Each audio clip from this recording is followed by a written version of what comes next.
no, may suggested retail price, peg ng maximum na 58 pesos per kilo ang maximum suggested retail price para po sa imported na bigas. Sa inyo po bang pananaw, ito po ba ay magiging epektibo para mapababa ang presyo ng bigas sa ating merkado? O sang-ayon ba kayo dun sa ilang mambabatas na nagsasabing 58 pesos per kilo? Ang mahal naman yan, ang taas naman ng MSRP ninyo na pineg. Ginoong Manuntag. Ganito po kasi yan yung siguro pong layunin po ng ating secretary is hindi magtaas ng bigas beyond doon sa 58 pesos. Siguro yun po yung reason dahil po sa ngayon po, at present situation po ng presyo sa world market, pababa po yung presyo. So kaya-kaya po yung 58 and then siguro po sa mga susunod na araw, mapababa pa kasi po nagtutuloy-tuloy naman po talaga yung pagbaba po ng presyo sa world market. Sa imported po na bigas, yung pinag-usapan po natin. Siguro baka hindi lang po doon nagka-anuhan dahil 58 kasi dati po yung mga 60 plus po na tayo nakikita. So ngayon, sa 58, kaya-kaya po yan ng mga importer, wholesaler at saka retailer na maibenta at pababa pa po siguro. Ito po yung mga premium rice po na pinag-usapan po natin. Yung po mga well-milled po natin at saka mga regular po natin, kaya po ibenta sa 48 pesos po sa ngayon po. Para lang po hindi magkaroon ng kalitungan, ito pong 58 pesos is para po sa mga premium po ito na bigas.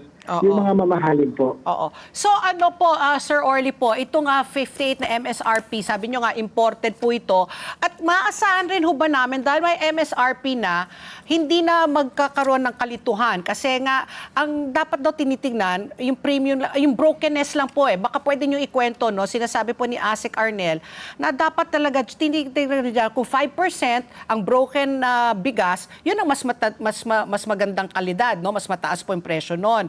So, pag kami bumili na sa merkado, umpisa ngayong araw, sasabihin na ba doon kung saan galing yung bigas, kung imported nga, tsaka yung porsyento po ng brokenness po, yan ba makikita na rin po natin?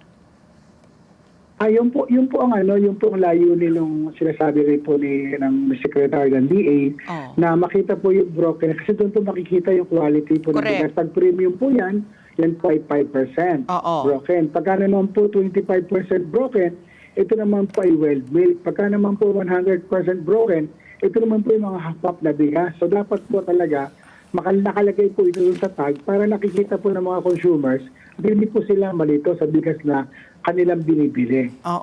Okay. Sir Orly, kayo bilang spokesperson ng Grecon, kayo yung samahan ng mga retailers ng bigas. Yes po. Yes po. No, yes so po, yung lalo na po nung panahon po nung kasagsagan po ng active po ang NFA sa pagbebenta po ng mga bigas sa mga palengke. Diyan po active po yung mga Grecon po natin dahil kami po yung mga nakakaroon ng mga bigas sa bigasang bayan through NFA po ng mga government stocks po na binebenta po natin para sa taong bayan. I remember ang PRISM kayo yung nagsasabi na talagang pwedeng ibaba sa talagang ang baba ng per kilo nyo na bigas I remember your statement na gano'n, ano? During that time, nagkaroon po kami ng 38 pesos po na campaign. Correct. Na tulong po namin po yun sa ating mga consumers at nakita rin po ng gobyerno, tumutulong po talaga tayo sa mamimili. So help me understand, no, bilang kayo ay spokesperson para dun sa retailers, no? Bakit nga ba yung sinasabi po ng DA na kahit anong gawin namin, hindi talaga namin mapababa ang presyo ng bigas?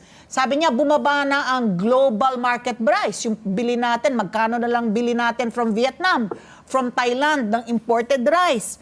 Pinababa na yung taripa from 35%, ginawa ng 15% ang binabayarang buwis sa inaangkat na bigas. Bakit hanggang ngayon po ay talagang hindi po bumababa? Ito po ba ay talagang pananamantala na? Therefore, sabi nga doon, therefore, ang conclusion, profiteering na to, talagang meron ng nananamantala. Ang nakikita po kasi namin dyan kasi kung price yung ina-address natin, dapat tingnan natin yung sa mismo mga presyo ng mga retailer, saan ba nila kinuha yan, magkano ba ang bili nila, at magkano ba nila yan binibenta sa kanilang price box. Siguro isa po yan. Pangalawa po, saang supply kinuha ng retailer yan. And then si wholesaler naman, magkano nga binenta kay retailer, at magkano naman binili ng wholesaler kay importer. And then sa importer naman po, magkano na ito pinarating? Nandiyan naman po siguro sa Yung POC landed yan. cost. So siguro baka doon po isa sa pwedeng recommendation namin, suggestion, para makita ho natin talaga saan po ba may profiteering. Kasi po, syempre, unang agad mapapansin, yung tag price ng mga retailer. So, unang iniisip ng mga baka po nag-overprice is retailer. So, talungin po natin talaga kung ano pa yung, magkano niya pinili yung bigas. And then, nakikita ko naman po ngayon, siguro hindi na-highlight lang po talaga yung mahal, pero marami na rin po may mga 40 na po, 42, 45, may mga 39 na po kami nakikita. Siguro po baka mas nakikita lang po yung mas mataas na presyo pagka nakikita po. So nakikita ko naman yan, yun nga po, yung sabi ko nga, i-backtrack po natin para matrace po natin kung saan po talaga. Let's get together. Sunnet 25. Sunnet 25.